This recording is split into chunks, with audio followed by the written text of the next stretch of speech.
In English, words are divided into 8 classes. These are 1. Noun, 2. Pronoun, 3. Verb, 4.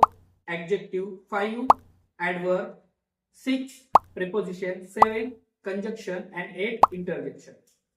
Now we are discuss about the noun. Noun is a word which is used to name as a person, a thing, a place, or an idea. Nouns divided into 5 parts. First one is proper noun. For example, Ram, Sita, Gita, Ganga, etc. Second is common noun. For example, boy, girl, river, etc. Third one is abstract noun. Word which is used to show the quality, action, or state. For example, joy, sorrow, greatness, etc. Fourth one is collective noun. It denotes a collection or group.